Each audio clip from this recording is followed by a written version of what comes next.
Okay, so I'm going to just leave this one poll up for another minute while we start to kind of do the housekeeping stuff, and then I will switch to the other question thereafter.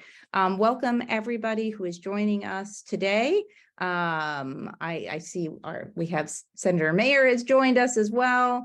You know, a couple of just general housekeeping things. We're going to ask that folks stay on mute. You're able to introduce yourself in the chat, which is great. We'll do this first poll question will end shortly, and then we'll look at the results, but also we'll get the second poll question up. At the very end of this, there will be a survey you can use to submit questions for people to get back to you if you want folks to be able to get back to you. And we're going to keep track of any questions in the chat. So if you have a question along the way, the good news with the chat function is you don't have to worry about forgetting it, which is always my great worry. You can just park it in the chat and we'll find it and get back to it later. So just as introduction, I am Legislator Erika Pierce. I am a Bedford resident. I am the legislator for District 2, which includes, it's the biggest district in Westchester County, includes Mount Kisco, Bedford, Lewisboro, Pound Ridge, North Salem, and Somers. Before becoming a legislator, I had a full life, as you can probably tell from my hair, including being a special education teacher. So in addition to being a parent of 2 kids, I have classroom experience, and so this topic is near and dear to my heart. Nationally, about 15% of all students receive some kind of special education service, and that can really run the gamut. You can have students who have very low level needs, and you can have students who have very high level needs. And similarly, graduation and what graduation looks like and at what age students are graduating out of the school system can vary along with those that trajectory of services. The one thing I can say about all these students is that to some extent, all of them are going to benefit from some kind of transition planning and some kind of support services, wherever it is that they land, whether it's a 2-year college, a 4-year college, or any other type of program beyond that. I can say that from my own personal experience. I had a child who went off to college with ADHD and anxiety, who went all through school with an IEP, and there were very little, if any, transition services for that child. And so his college experience was not what it could have been or should have been if we had known better what to do or how to choose a school program. So, and that is a low level issue, you know, that issue can expand depending on what your children's needs are. Our districts don't have consistent skills and staff available to help. Schools should ideally have a transition coordinator or transition planner on their staff. Not every school has that. And so this is why the county is attempting to give some assistance, which is part of why we're having this meeting today, initial meeting, is to try to provide a resource for parents who are negotiating this process, hopefully not just a few months before this process is about to happen for them, hopefully maybe even a year or 2 years in advance, so that they can know what their options are, what the steps are that they need to take, what the order of those steps are, and how long those steps take, because I think there's a lot of questions out there or a lack of information. And so this is why the county is trying to fund a small, at least initial support program to see if we can be of a help, even though the county has no purview over this area. But that's what brings me here. And so with that, I want to, I'm going to first end this first poll question. And the results are, we have one person whose kid is graduating out of the program this year, and the rest are much later, a couple of years out, or not, probably their staff or somehow it's not an eligible issue for them. So that is hopefully for our folks. And then we're going to go to the next question while we move on to the next part of things. So with that, I would like to introduce our very first speaker today. And this is Senator Shelley Mayer, who is our wonderful state senator. She is a fabulous person. If you have not had a chance to meet her in the past, she is really an excellent, excellent advocate for students and families in New York State and Westchester County. She is the chair of the Education Committee. And so with that, Shelley, I'm going to turn this over to you. Thank you so much, Erika. And it's really a pleasure to be here. I am here in Albany because we haven't finished the budget. So you'll excuse me if I have to jump off earlier than I would have otherwise. But I'm so grateful to you and the other participants for convening this, and also for the county's interest in trying to help. You know, from my vantage point as chair of the Senate Committee on Education, which is a statewide perspective, but I represent the 37th Senate District, which includes sort of the eastern half of Westchester, from Yonkers up to Pound Ridge. And so I have represent a range of families in my own district, struggling with resources for their kids, not only how to access them, but how does this whole thing work and how do I navigate it? And I'm so glad that you are here to provide guidance. For me, helping parents manage through this process is one of the most important things that we must do. And it's very important for families to speak up honestly about what is hard to manage and what needs change, because that's our job as legislators. Our job is to hear what problems exist and try to solve them. The other point I want to make is that these problems got exacerbated during COVID for these students with IEPs. And for the whole years that schools were either closed entirely or hybrid or open and closed, students with IEPs were really just in a terrible place, as well as their family members. Talk about transition services. We worked hard to extend the 21-year-old age past 21 because of these problems. And I'm just happy that I just was presiding over the Senate today, where we again passed Senator Harkin's bill to again extend for 2 years the period past age 21, when there will be an obligation to provide services to students with IEPs if their birthday occurs this year. Now, this bill has not passed the Assembly yet and hasn't been signed by the governor, but it did pass the Senate today. And that's because we know that both these students and their families really were pushed to the back of the line during COVID, and we have a lot of work to do. So that's the second point I want to make. The third point is that we're very privileged to live in a place in Westchester where a county, which doesn't have much responsibility for this, is willing to jump in and work with our fantastic school personnel, our engaged elected officials, and the advocates who have been very loud voices for change. And I look forward to working with you, Eric, to see if there are things that we can't achieve here, because bills are hard to pass. SED is hard to move. You know, BOCES is difficult to change. These, not that we don't try, but there might be some things we can do at the local level that are fixable, that are doable, and that give us a pathway to making changes for students statewide. So that's the third thing. So just, you know, and I think many people who are on this understand that under the education law, the state education law, the Board of Education in every school district has to provide suitable educational opportunities for students with disabilities, including providing transitional services. But then after that, it's left to the state education department, which I'm calling SED, to give sort of the meat and bones of what that really means. And we work very closely with them, and we work well with them. We don't always agree with them.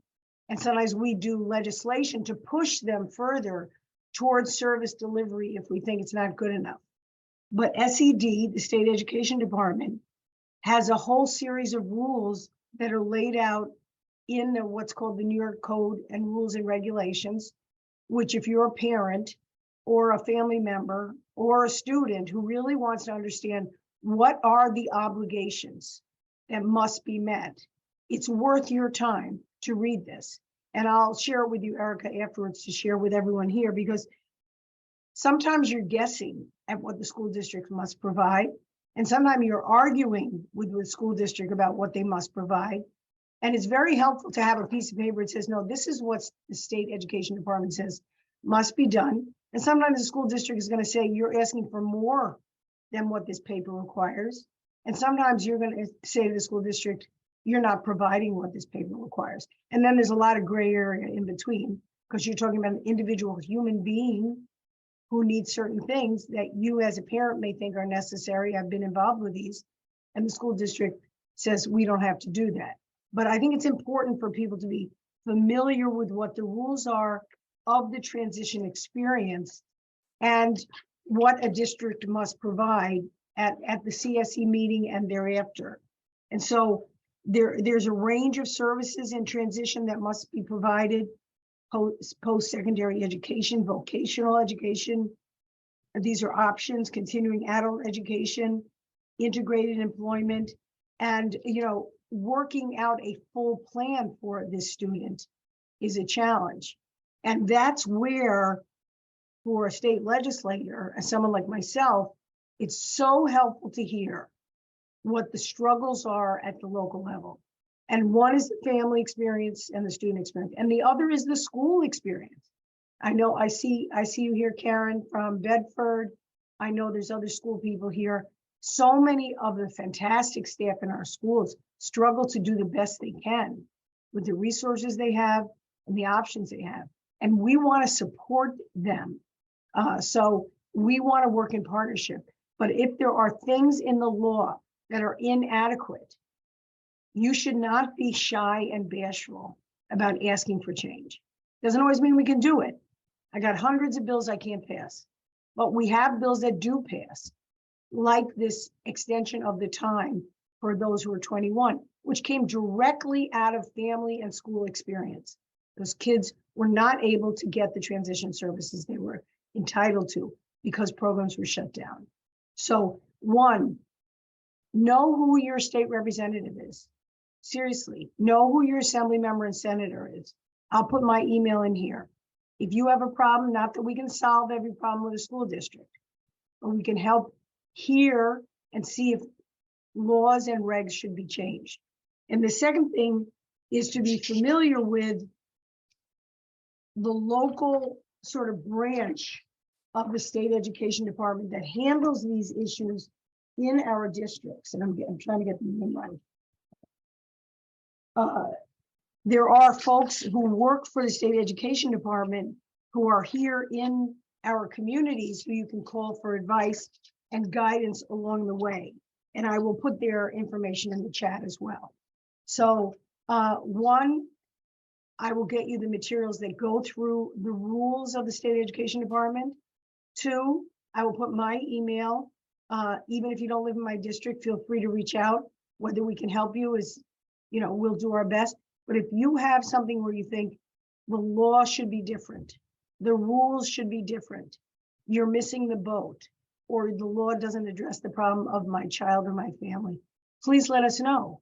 And that's, I'm an activist legislator. My job is to fix things, not to sit around and say no, find ways to say yes. So with that, if it's okay with you, Erika, I'm going to put that information in. Absolutely. And we'll forward the information that packet, the rules that you're talking about, we'll forward it to everybody. Quick clarification, Shelley, on the information, the extension of services, because I ran into this with complaints in my district, that is optional, right? Districts do not have to extend services. They get a chance to either do it or not do it. It's an opt-in by the district. Right. Because I know that I believe Bedford Central School District did and Katona Lewisboro did not. Yes. And so I had very differing experiences from different individuals in my town, even my town, let alone my district. So I'm glad you raised that, and thank you for reminding me. The point of that is that when you pass a bill, you got all these other players coming in with their opinions. So there's lots of school districts that said we don't have the capacity. Please don't force us to do this. So the only bill we could pass was this opt-in. And as you say, like, it's not my fault I live in the one school district versus another, or my kid's fault, but I had no options. So yes, it is an opt-in, and it hasn't passed again for this year. It just happened to pass today. And one of my Republican colleagues stood up and said how important it was for his district. So it's a very bipartisan issue. This is a family issue. And I'll make sure that we get the bill number so that people can lobby their assembly member and say, please pass this bill in the assembly as well. Excellent. Thank you so much for being here at such a crazy time. My pleasure. If we get any questions for you from folks, we'll forward them along to your office. Thank you. Okay, thank you. I'm gonna send the bill number for today. Excellent. Thank you. And relating to what the senator was just saying, you know, we can look at that poll question. Even in this small group that we have here, we have a variety. We have folks who expect that their you know, loved young person is going to go to adult day services, supported employment, vocational training programs, a full degree college program, or they're not sure. So we have a wide range of options here. And that gives you an idea of the breadth of options that even the transition specialists at the schools need to be looking at to find the right match and the right degree of options. I mean, they may not have an immediate single one match. There may be several options your family should be considering. And so with that, I am going to introduce our next speakers. We have Carin Horowitz, who is here wearing two hats. She is the Fox Lane High School Transition Specialist, and that's the high school in the Bedford Central School District. I mentioned that my town splits, going to two different school districts, so that's one of the two. She is also the chair of the Westchester County Disability Board. And later we have a participant here, Michael Gilberg, who's also on that board, who I might give a moment to speak as we get later on, but I want you to make certain people know that Michael's here and he put some information about himself in the chat. And in addition, then we'll have Jennifer Havrilla, who is the transition coordinator with community-based services. They're both going to talk about transition. But before those two speak to us, I would like to introduce community-based services, because that's the organization that we at the county have partnered with to try to help with the transition support, and to kind of give a brief intro to her organization. We have Dr. Vicki Sylvester, who is the head of community-based services. And so I want to give her a moment to introduce herself and her wonderful organization. Hi, everybody. Good to be here. Thank you, Erika. Thank you for all your hard work that you have been doing on behalf of the disabled community. I mean, we all need advocacy. And thank you for, we got this grant through Erika's hard work. And we were able to hire Jennifer Havrilla to serve in a certain role. But before I get to her role and introduce her, let me just tell you, community-based services has been providing services to people with intellectual developmental disabilities for 42 years, almost to the day. And we provide residential services, also rehabilitation, supportive employment. We provide staff through ComHab and respite, and I think Jennifer might speak more about this. So we provide staff that come into people's homes to help support their children at their home. But really what we're doing here today is we're talking about transition. Once a child leaves the school district, things are very different for them. And so what we're doing here is trying to provide educational support to the school districts themselves, who don't always know how to put people in touch with services after they reach a certain age.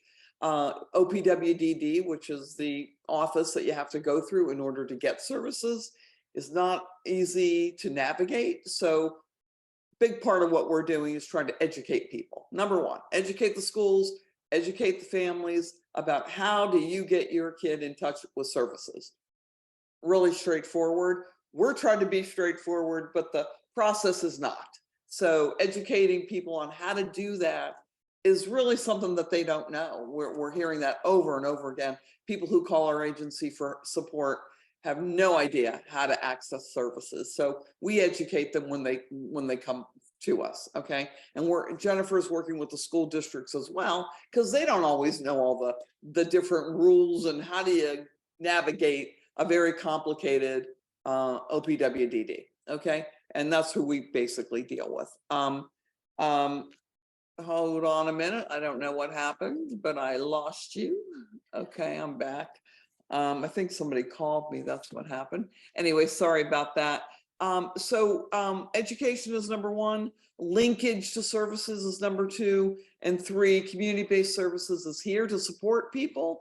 There are other options besides us, but I think we're a good option, very experienced, very caring, very creative in what we do at CBS. We call ourselves CBS because community-based service is a lot to get out. So with that, if you need services, Jennifer Havrilla is here to help you, but she's going to talk a little bit more about transition itself and how to get through that process. So we're going to back up for a bit and go back to the school scenario. So I really want to thank Viggy. She has somewhere she has to go to. So she, much like Shelley, is going to probably leave us in the middle of the conversation. We want to make certain she got a good opportunity to speak. Thank you.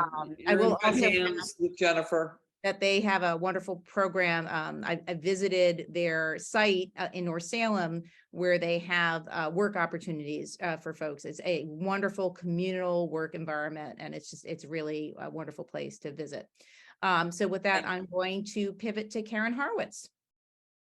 Thanks so much, Erika, and thank you everyone for joining us tonight. So what I wanted to do today is talk a little bit about sort of what transition should look like in a school. Jennifer's going to pick up on sort of that next steps and how she can help, but I wanted to give you just sort of a framework of what you can and should expect from your school district. As was mentioned earlier, unfortunately, most of the districts in Westchester County don't have a dedicated transition staff member, but that doesn't mean that there aren't people within the team working with your child that do transition. So it looks a little different in different districts depending on how it runs, but just, and I'll give you some ideas of different people you can look for or ask, because you want to make sure you know who is that transition point person at your district. So what I wanted to talk to you a little bit about today is what to expect. What is that process? So it really is a process of helping children move from school to whatever their post-school pathway may be. It's highly individualized. And as we saw from the poll, just within this small group, many different pathways are represented. We've got adult day services, which Vicki mentioned, OPWDD. So for those who aren't familiar, that's Office for People with Developmental Disabilities. So those are going to be supports for students who have higher level support needs. Pre-vocational services, supported employment, independent employment, vocational programs, college, inclusive higher education for people with developmental disabilities. These are all examples of the different pathways, and what pathway your child or your loved one is going to take. Hopefully they will start to show us that as they move through the school system, the team and the family will all work together each year to help to identify a student's interests, a student's strengths, to kind of figure out which is the appropriate pathway for them. But it really, really is important to note that it should be highly individualized to them. So just in a little brief on kind of what happens when. Federal law says that transition must be identified in the IEP by age 16. Some states like New York have it a little earlier, which I think is great. So for New York State, transition planning begins in the IEP formally in the year that a student turns 15. So if IEP's annual review meetings are happening now for IEPs for next year, if your child will be turning 15 in the next school year, then now when they're 14 is when you would be starting to do that planning and get it in that IEP. Most 15-year-olds don't necessarily know exactly what they want to do with their lives, what career they may want to have, and that's okay.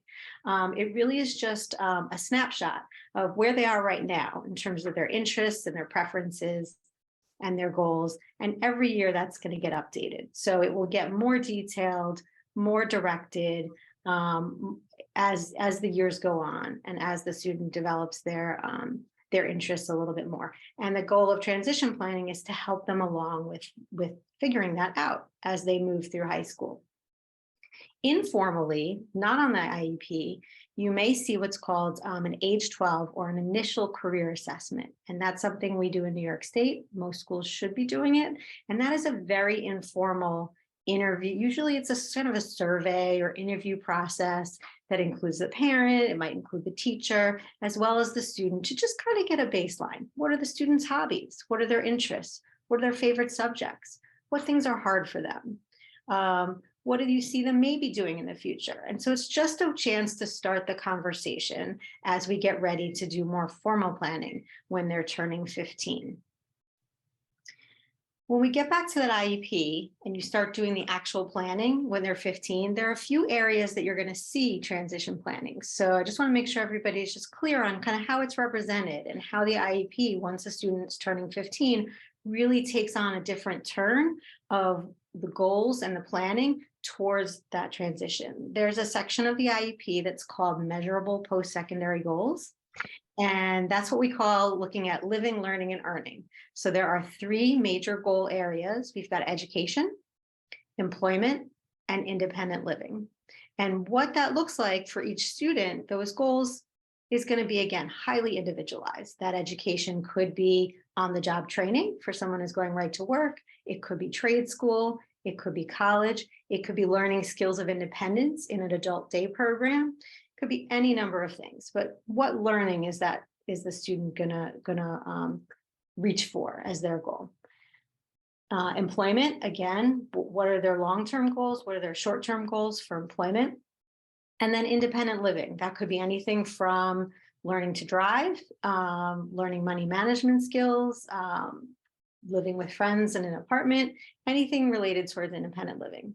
And so once we set those 3 broad goals of what a student wants, we have to look then at what are their transition needs. And that's also in that same section of the IEP. What are their needs? What are the barriers for them to reach those goals in either employment or education? And that those needs are key because that is then going to set the goals for them. What are we going to do at school to help them to reach that? So the transition needs might be academic if they're going to college. They might be self-care. They might be self-advocacy. Could be any number of things. And so the team, which includes the student, the teachers, any related services, and of course the parents, all get together each year to talk about this. What are the students' strengths? But what are their challenges? And that's where we're going to be identifying those transition needs for them to reach those goals. And so then also in that section of the IEP, we then list course of study. So what courses does that student need to take in order to work them towards that goal? Is it going to be Regents diploma courses so that they can go to college? Is it going to be BOCES class, a BOCES technical training program to help them towards a trade? What are the courses that they're going to take? Is it going to be a daily living class to help them with self-care and independent living skills? What kinds of courses are we going to offer to help, again, back to those big goals that we've set? And then on the IEP, there'll be annual goals. And most of these are going to be academic, right? It is a school setting, right? But there might be related service goals, counseling goals, all these things. And so when you're looking at the transition needs, the requirement is that at least one of the annual goals each year is going to address a transition need. So hopefully there'll be more, but the list of transition needs may be a little long, could be shorter, but at least one item has to be identified in that transition need and addressed in an annual goal each year.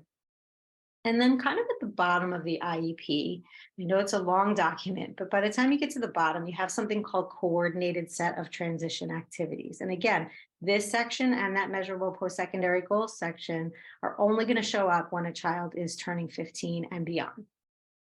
And the coordinated set of activities is really kind of a map. It lays out a map of what things are we going to do in the school during the year that, again, are going to speak to those big goals. So are we going to have the student tour the BOCES tech program to see if they're interested in maybe starting a tech program?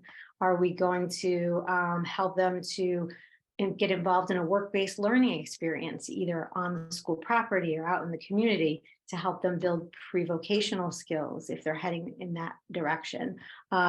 If they're going to college, are we going to help them learn about the differences in how you access accommodations in high school and how you're going to get them in college? So these are all just small examples of different activities and things that we can do during the school year, again, to speak to those goals. So you can kind of see how all the things in that IEP and that plan all start to go back and speak to what those main goals are.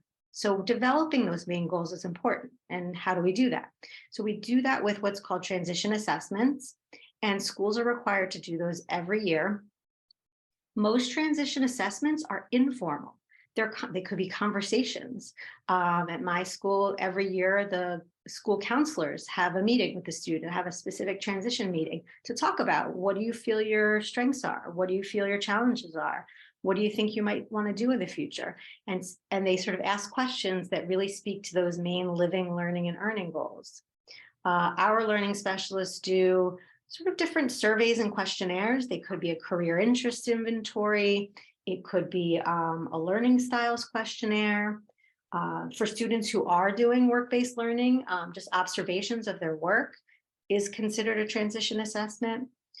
Certainly when you have your triennial evaluations every 3 years, those are a more formal version and can be considered a transition assessment. So a lot of them are really informal, but the goal of those assessments is really just to try and understand what the students' interests are, their preferences, their needs, their challenges, to help them figure out what might be an appropriate pathway for them.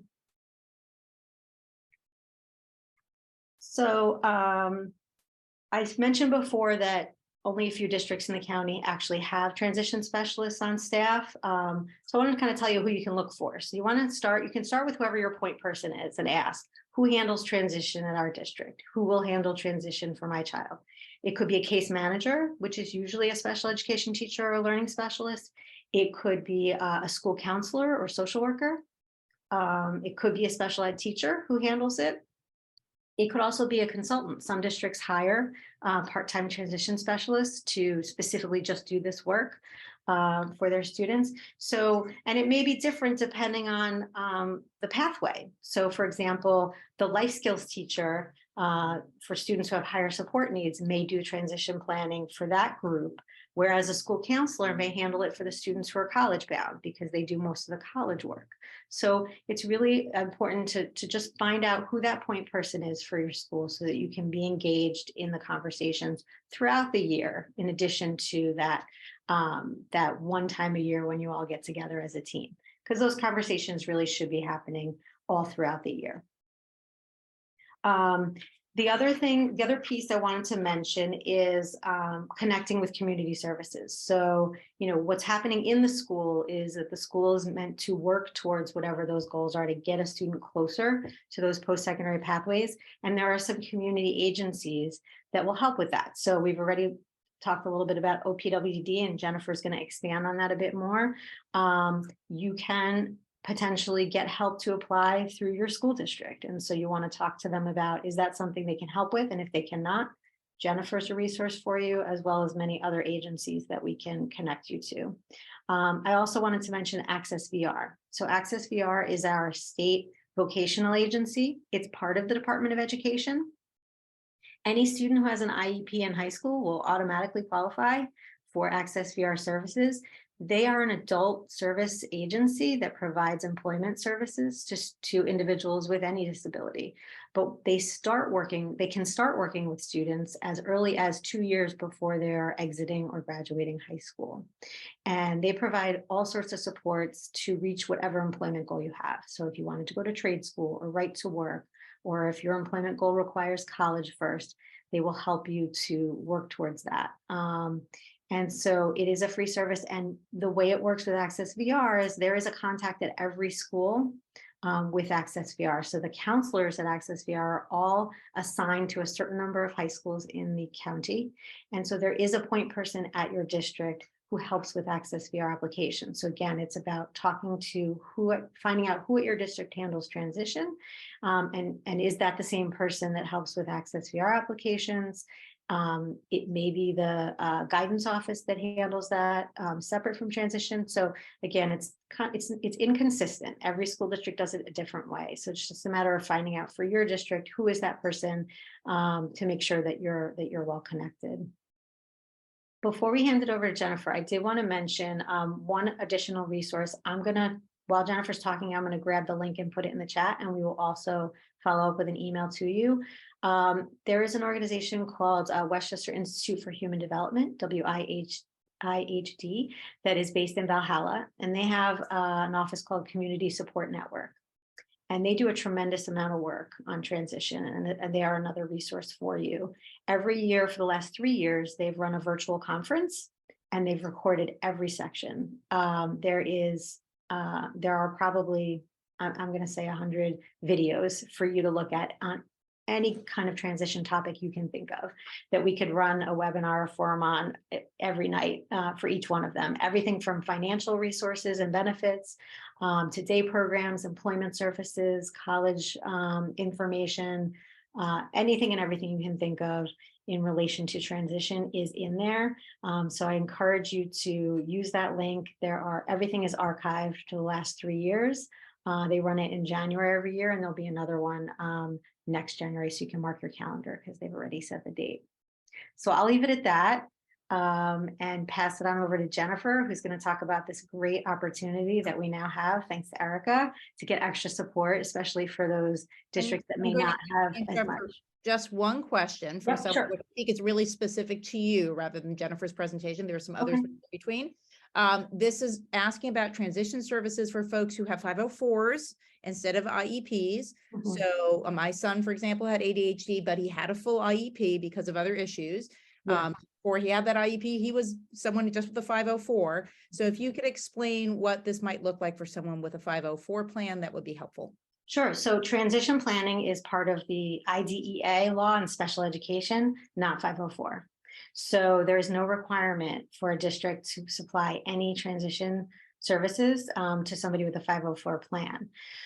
That being said, the guidance counselors are well-versed in understanding everything from, if you're college bound, what colleges have extra support services. They're well-versed in how to access accommodations at college.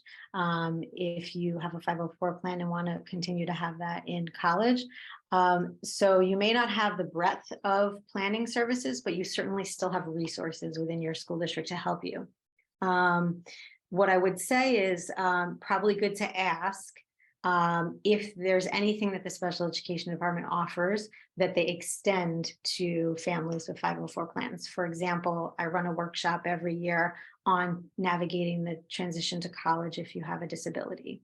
And I run that out of the special education department, and we extend an invitation to any family who has a 504 plan because it's applicable to them as well, for them to attend and get the information. I am not allowed to then work with those families one-on-one in depth as I do with all of the families under special education, just because of sheer numbers, I think, and the capacity. So, talk to your district and see if they do extend additional services, but you should still be able to get a good wealth of information just about post-high school, everything from Access VR to college support services, et cetera, if you have a 504 plan through your school counselor. So you're still on mute, Erika. Thank you. Alexandra, if you feel like that didn't get to your full answer, you can put another message in the chat, and meanwhile, we'll turn it over to Jennifer. Hello, everyone. Thank you so much. I have a little presentation I'm going to share. So I'm going to share my screen so you can see that. 1 second. Thank you, Carin. That was such useful information.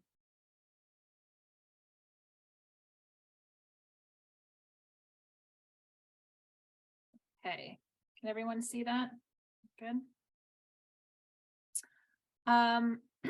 Okay, so hi, I'm Jennifer Havrilla, the Transition Coordinator at Community-Based Services. Thank you so much for joining us today. I would just like to quickly introduce the agency and the programs, and then talk about transition and the support that we're offering to students and families. I saw some people have just come in since Vicky spoke, so this might be helpful just to kind of give some framework for who we are. So Community-Based Services is a nonprofit organization. We're providing a variety of different programs throughout the Hudson Valley for people of all abilities. The programs, we have several different programs, including residential support programs, vocational supports, day programs. We have Dayhabilitation Without Walls. We have a certified site-based Dayhab in North Salem, ComHab, community habilitation, and site-based respite in a couple different locations. We have, like Vicki had mentioned, at-home programs, so we can actually help people right within their own homes doing ComHab and respite support. And then, you know, community-based services is really always looking for innovative ways to reach members of the community and to help them. So we've got a few really interesting programs that we've developed. Cultivating Dreams, it's a 10-acre farm and activity center in Dutchess County in Hopewell Junction. The Hudson Valley InterArts is a creative arts center that's currently under development in Paterson, New York. And as Erika mentioned earlier, Good Reasons, the dog treat company, which was developed to create jobs for people of all abilities. So not only are the dog treats manufactured there, we also have a packing element too, which we partner with local companies and things to support additional job opportunities. So our partnership with Westchester County is together we are offering transition planning support for at this time the Northern Westchester County students who may need assistance in planning what comes next after high school. As Carin was mentioning, schools, you know, have, you know, what they can offer. And then, you know, with the 504 plans, maybe those students aren't quite getting that level of transition support. So we're trying to fill that gap a little bit to kind of just help families get what they can get in the school. If they have additional questions, if they need help finding a way to connect to those services, that's kind of what we're trying to do.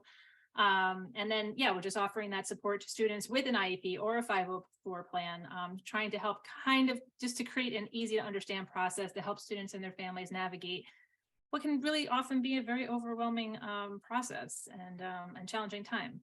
There's a lot of information and it's hard to keep it all organized and even, you know, kind of just know what the steps are. So we've been talking a lot about what transition planning is. This just kind of a little overview. It's the process used to help students and their families plan for transition from high school into adult life.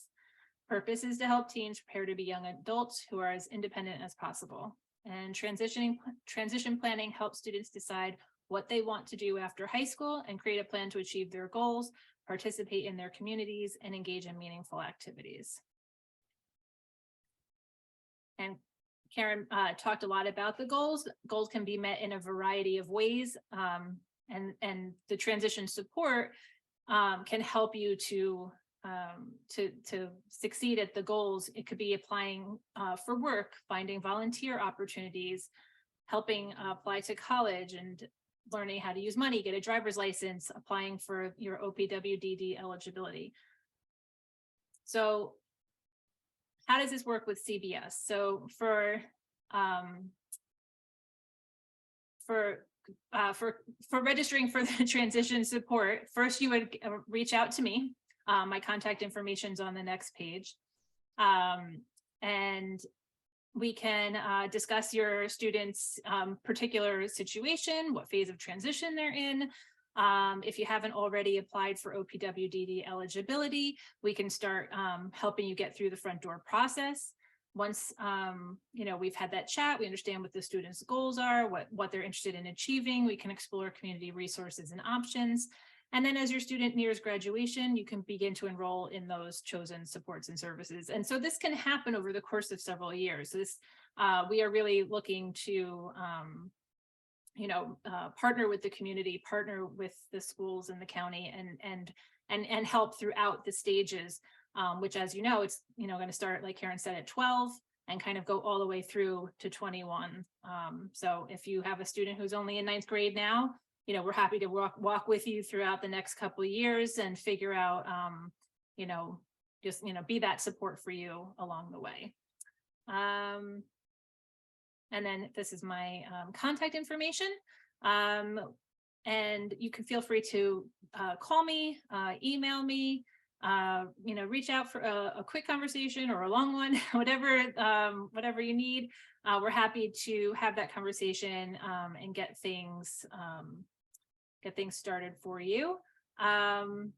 We know it can be challenging, and we want to help you prepare your student to enter into adult life, and we want to be a resource for you. So let's have a chat and find out the best way that we can support you through that. Thank you. Thank you, Jennifer. I think the one thing I want to really clarify before we turn it over to larger questions again is this is a free resource that the county is paying for this. So this is not something where you're going to reach out to Jennifer and then you're going to get a bill.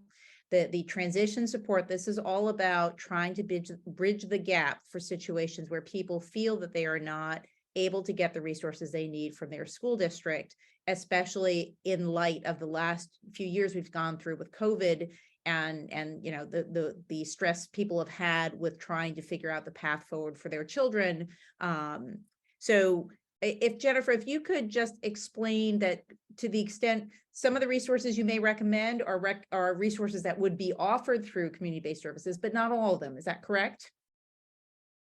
So I guess when I say resources, you know, it's really looking out into the community, the surrounding area and beyond, as far as what kind of provider agencies are in your area, what kind of higher education opportunities would there be that might interest your student, what kind of just community programs are there, you know, is there recreational programs, after school programs, summer camps, you know, respite organizations, different things that you know, would be helpful for students and families. That could be volunteer opportunities and employment, you know, employers who are supporting, you know, a varied workforce.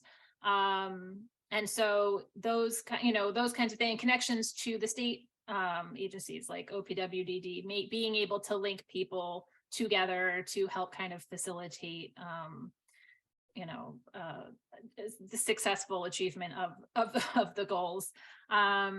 And, you know, sometimes a resource could be even like Carin mentioned, the transition videos from WIHD.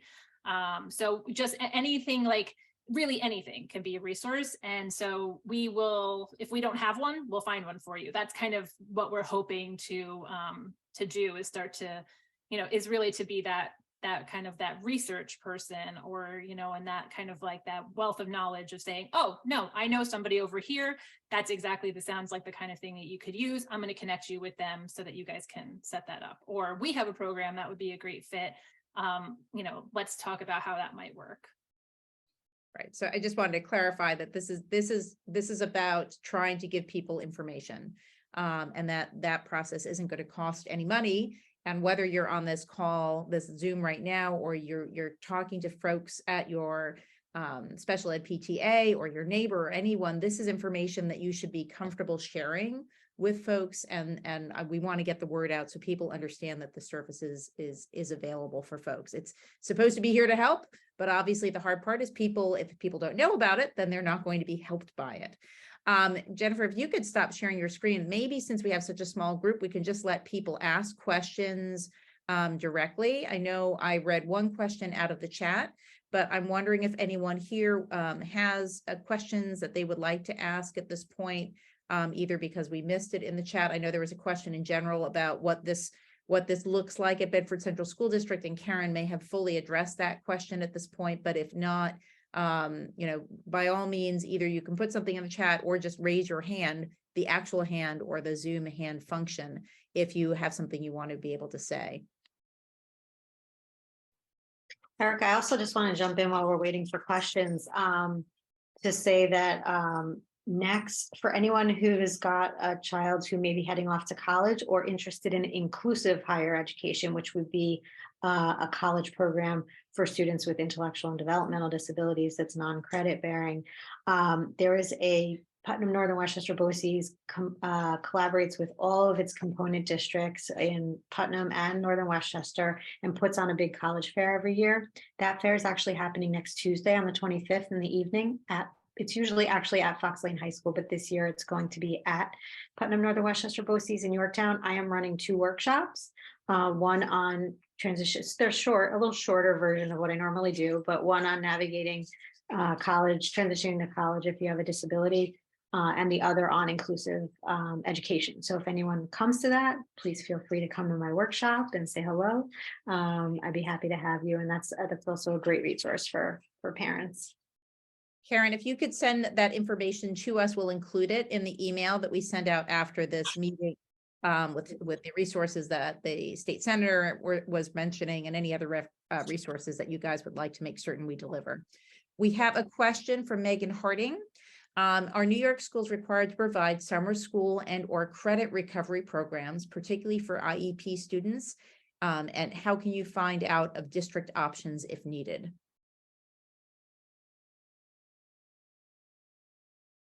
So Michael might be a good person actually to answer that, but I would say it's very individualized. I mean, from my experience, it's based on what the student's needs are towards graduation, whether or not credit recovery is appropriate, summer school is appropriate. For extended school year for students with higher support needs, that is usually based on regression data. So what happens is when students go off on break over the winter holidays, and come back, the staff take data on whether or not they've regressed significantly in that 2.5 week time. And if they have that data, then they can offer extended school year for those with higher support needs. So that's how it's typically done for that level of need. The credit recovery, I think, has a lot to do with the transcript, and that goes usually for us, at least, through guidance. Let me just jump in, and I'm sorry I can't get on the camera. I'm running around, but thank you, Carin and Erika, for the kind words. But yeah, credit recovery is usually a building level decision by a principal. That's not usually a special ed situation, although it can be if you have a lawyer like me who can make the argument it's a special ed issue. But summer school ESY is generally reserved for what's called, as Carin said, regression. You have to show that the child is likely to regress over the summer. It can't be used for advancement. It can be used to prevent any kind of regression that the child will regress otherwise. And for those who didn't catch this earlier on in the chat, Michael is a disability advocacy lawyer. Special education attorney, Erika. I always try to use that term because if you say disability advocacy, people email you with much broader questions. My apologies, and thank you for that correction. Maybe you want, for those who joined a little bit later and may have missed your contact information, you may want to put it in again. So as soon as I sit down, yes. And as I said, sometimes, and I want parents to know, hiring attorneys doesn't always have to be confrontational. Very often I have found as an attorney for the families, when we get involved, it's because the parent and the school districts have had communication. Board attorney can often break through those communication and help alleviate communication breakdowns, because unfortunately not every district. Oh, Michael, you're going in and out. Okay. I think Michael, your connection is so bad. Maybe we'll let, we have another question. Maybe we can come back to you once you've landed in a better place. I know you said you're moving around. Can you hear me now? Sorry, I was just getting in the car. Can you? Yes. Okay. Michael, we're gonna hold off until you get to a better spot. We have a question meanwhile from Andrea. Is there a difference between Access VR and OPWDD? If we apply to one, should we also apply to the other? So this is a question about how to maximize, I guess, options. Can someone, I don't know whether it's better for I apologize. I was getting in the car and the signal got all crazy. Michael, we're going to come back to you in a moment. So just hold that thought. Carin or Jennifer, who wants to jump into that question? I can take it, or Jennifer, if you want to take that one. You want me to take it? Okay, so OPWDD's Office for People with Developmental Disabilities, the qualifications for OPWDD are, it's harder to get that. So they have a bunch of requirements, a lot of documentation that you have to put in to show that your needs are high. There's no hard and fast, but they typically look for an IQ of 60 or below. There are plenty of people who get OPWDD who have IQs a little higher than that have what are called low adaptive skills. So the evaluations that are done every 3 years at school will help you to determine whether OPWD is a right fit for you and whether that's the right level of need. Access VR supports anyone with a disability, regardless of what that disability is. However, if the needs are high and a student has OPWD, Access VR will often defer to OPWD. That being said, there's a little middle space where kind of both are applied. So I'll give you an example. I have a student who graduated who qualified for OPWD.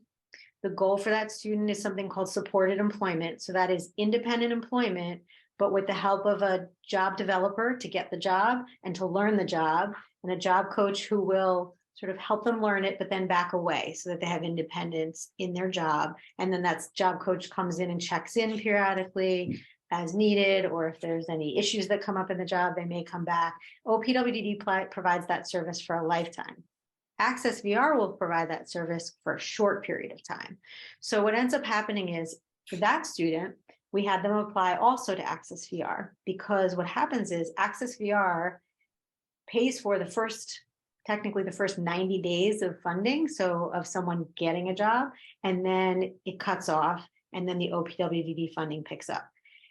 The student and the family don't have to worry about going back and forth. It's all kind of financial back end kind of stuff. So what it tends to happen is for supported employment, again, Access VR picks up the beginning, and then OPWDD then follows through with that longer term.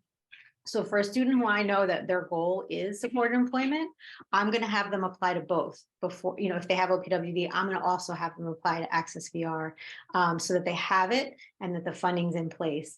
Someone who maybe is going into adult day programming isn't quite ready for employment, I'm not going to have them apply to that before Access VR because I know they're going to be in OPWD services right after and for a while. Because what happens with Access VR is if you don't use their services or don't need them for a certain amount of time, they just close the case. So it's good to have it when you're getting closer to being ready for supported employment. So again, there's a lot of people who will just qualify for Access VR, but there is that middle space for some people to have both and to be able to use both. But again, Access VR tends to defer to OPWD if a student has it, because it is more service for them. It's longer term service for them. And it's a more robust funding. Is that helpful? We also have a follow-up question that attaches to that. Is there a version of supported employment that provides continuous support for a person with high needs? Not typically, but there's a but. So the funding for OPWD, traditional funding, does not allow for someone to have a one-on-one to be on a job. There's certainly volunteer work, and there might be, things that you're doing in a small group as part of adult day services. But in terms of independent employment, OPWD doesn't provide sort of a one-to-one everyday service. But over the last number of years, OPWD has offered what's called self-directed funding, where families have more flexibility in how they're spending their OPWD dollars, and they can hire a staff person to be with their young adult. And if their young adult is able to get a job, paid employment or volunteer work, and that person then can go with them as long as the job site or volunteer site is amenable to having them there. So if you have self-direction, which takes a very long time, I'll just say that up front, to get, you may be able to have that situation where you have a one-on-one that can be with you at your place of employment. Jennifer, do you want to talk about what that kind of scenario might look like at community-based services? The supported employment scenario, or? Right, the folks who come to work at community-based services, for example. Oh, like at Good Reasons or something? Okay. Yeah, I could talk a little bit about it. I don't know a ton of exactly how it works, but we do have job coaches and people. So it's not that a one-to-one for every individual. So people will come and work in the facility and maybe be in a small group And then there'll be a job coach that's working with them and kind of helping to direct them through the activity, whether that be some packaging up of the dog treats, or doing one of our manufacturing jobs, which would, putting together things or something. They actually they bake the treats there, and so they have supportive staff to work with the folks that who are working. They're also working at community-based services, but they are managed and overseen as they go through the whole process of baking the treats and then packing them up. And again, it's a communal situation, so they have people to talk with. It's a social situation. We also do have support employment and pre-vocational training and vocational training programs that we do have workers and, coaches that do work one-on-one with somebody out in the community. So in that supported employment position, so someone might have a job, let's say at Dunkin' Donuts, they get a visit with their job coach, to check in on them from time to time, kind of like help them to navigate the different activities and things that they'll have to be responsible for in their job, and kind of helps move, keep things running smoothly. If there's anything that arises, any challenges or difficulties, the job coach can come and kind of help, kind of figure that out, smooth that out, so that the person is able to, keep their job and keep moving forward with it. We have a wonderful vocational director. His name is Avi Samaru, and any questions about what we can offer, I would love to connect you with him. He's great, has a great team. So Hopefully that's helpful, Alexandra.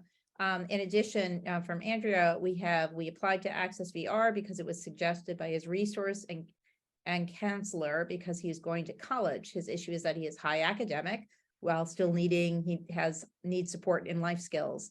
So I'm not sure where we fit. He is diagnosed with autism, ADHD.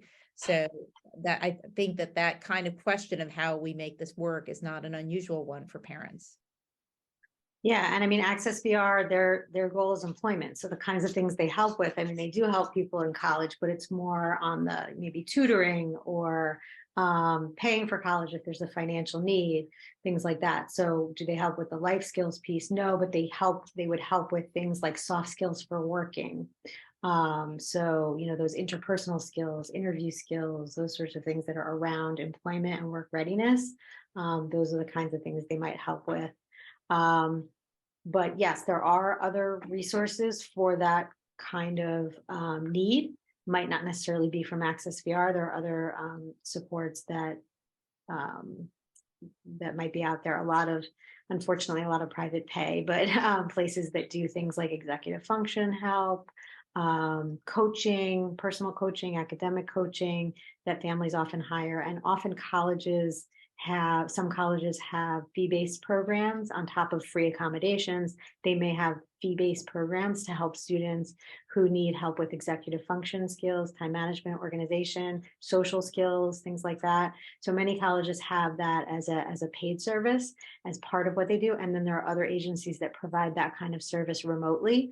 And these are sort of private agencies that do that. So if it's helpful, I'm not sure, there's sort of a long list of colleges that offer that. So I would say circle back to your school to see if they can recommend any colleges that might have those extra fee-based programs if you haven't already decided on a college. That might be the best starting point. Before I give Michael a moment again, someone's adding Purchase College has a fee-based program, as does New Paltz. And Carin is nodding her head. Yep, and Manhattanville as well. There's quite a number of them now. Yeah, I think that this issue of the folks who are high functioning academic but have these other issues, that I know that for my family, that was a real question. The school district was not necessarily, maybe we were bad as parents. I don't know where the gap was, but the handoff didn't work so well. And the school that my child went to really much had an attitude that if you don't ask for help, you won't get it.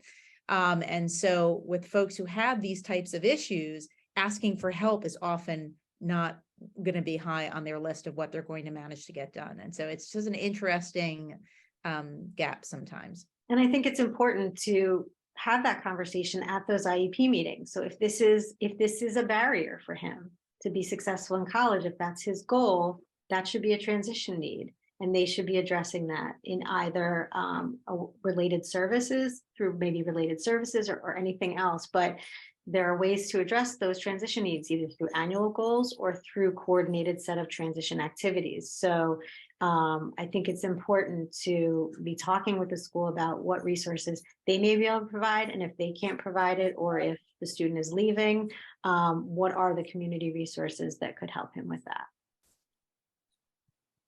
Okay.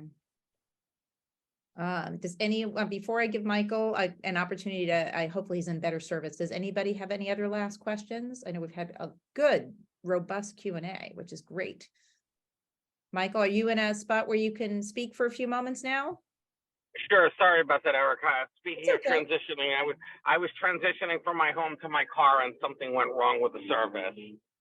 I think all of us are from the north, so we all know that cell service up here has its own set of problems. Exactly.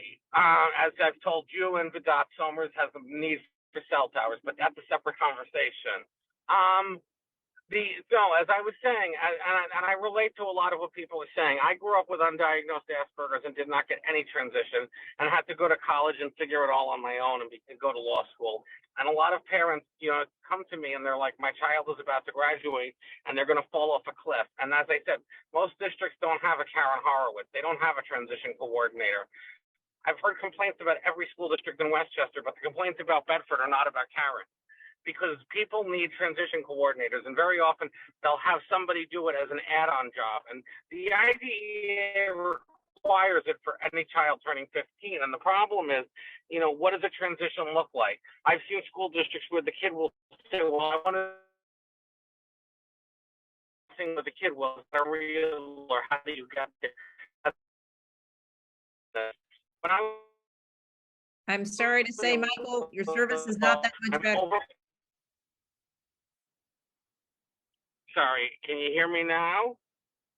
It kind of goes in and out. We get Can you you for hear the me first. now? Yep. I said when I was 11, I wanted to be third baseman for the Mets until I realized I was overweight and uncoordinated. They're lost. Did you hear that? Yes, they're lost. And so I think that I am sorry about the service in Somers. Okay. Well, I think on that I was saying and now I'm better. No, I would love to be able to say that you're better, but you're sadly not better service-wise.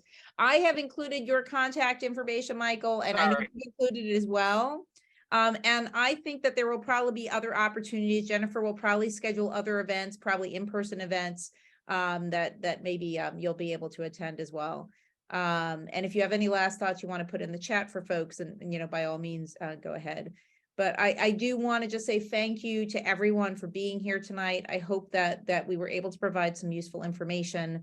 This is the beginning of a conversation, though, not an end stop. We will hopefully find new ways to connect with more people, and I hope that you will spread the word yourselves about the opportunity to either contact my office or contact Jennifer directly at Community-Based Services to be connected with help, because, as we heard today, people have a lot of questions, and these are really important decisions and important opportunities that families need to be able to get right to make certain that their loved one is, launched into the world in the best possible way for them. And we know as parents, when it doesn't go smoothly, it's very, very stressful. So I just really wanted to say thank you. Jennifer, is there any last thing you want to say in closing about the program or how to reach you? I had my information up. I'm going to just put my email in the chat. So if anybody missed it before, you can feel free to reach out to me. We can have a conversation, and I can, see if I can't help you, I'll find somebody who can. But, our program is, we're really trying to make this as just as helpful as possible. Because really, I talk to people you know, families every single day who are, you know, doing it a full-time job, you know, trying to get their children you know, in the right places, and, you know, have like literally quit their jobs to handle doing it. And then families who are, you know, working 10 jobs to make it happen, and, you know, and really have no information and are hearing things for the first time. And they're really, I didn't even know, you know, and so we're really trying to just kind of like give that sense of like, hey, you know, there's somebody else here that's got your back, and we're gonna do the best that we can, you know, to help you to navigate all of this. So I'm gonna put my email in the chat, and feel free to reach out. Excellent. Thank you, everyone. I hope you have a great evening and really appreciated your attending tonight. I'm going to not disconnect until Jennifer's been able to get her information up, though, so everyone can grab it. All right. Thanks so much, everyone. Take care. Thank you. Have a good night.